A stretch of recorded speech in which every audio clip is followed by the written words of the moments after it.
So in this video we're going to cover overlapping objects. In the previous video we had this light blueprint, which basically when you press play would do something, but it's not really interacting with anything in the scene.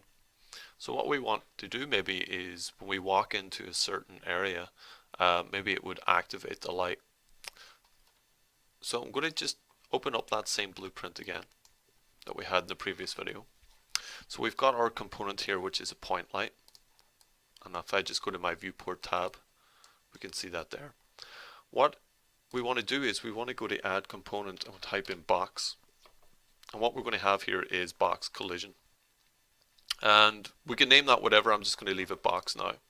So this here is an area where we can define if something walks into it or collides with it, we can hit off an event. We can also resize this. We can do that through the box extent or hitting space. We can just resize it here. Maybe I'll just move it down.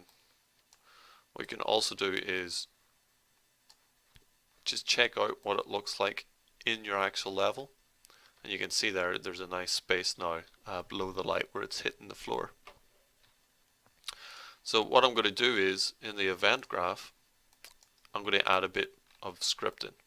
You might think that you want to use this event actor begin overlap, but we're not. We're just going to delete that and get that out of the way. What we're going to do is we're going to select our box, and in the details for that box, okay, right down the bottom, you've got these events associated with it. So you've got one like on hit, on wake, on sleep, but the one we want is on component begin overlap, and hit the plus icon. And that's going to create a new node in our event graph.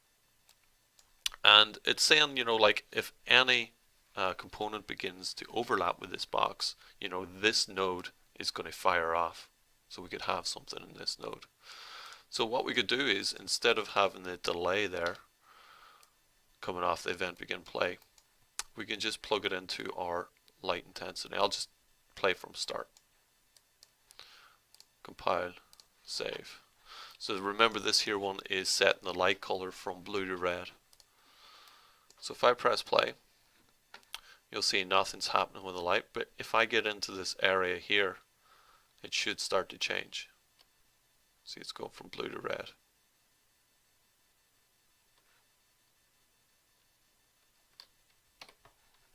That's pretty cool.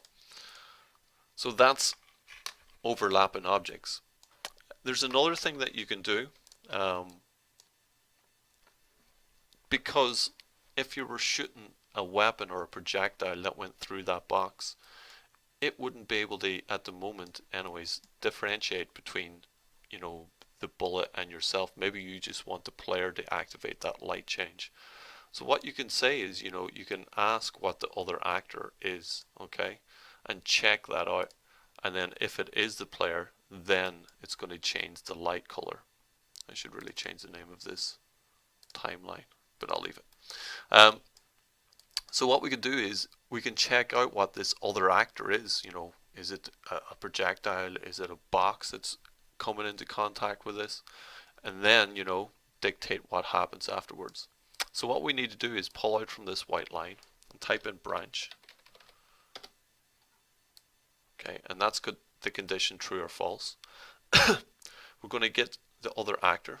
We're going to pull that out, and we're going to get class. So we're just going to get the class of that. We're going to ask if it's equal to, and then we're going to select a class.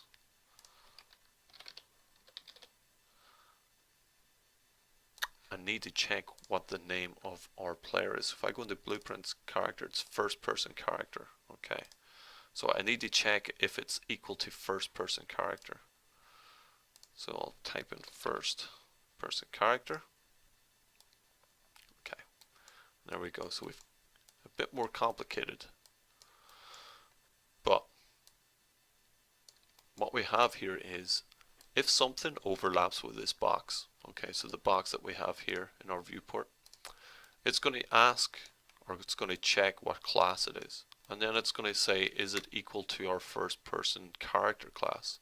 If it isn't, nothing's going to happen. It's going to fire off this false, but the false isn't connected to anything. If it's true, then it's going to set the intensity. So let's compile and save that. And it should still work. So if I press play, so again, once I get into this area, the light should change. There we go.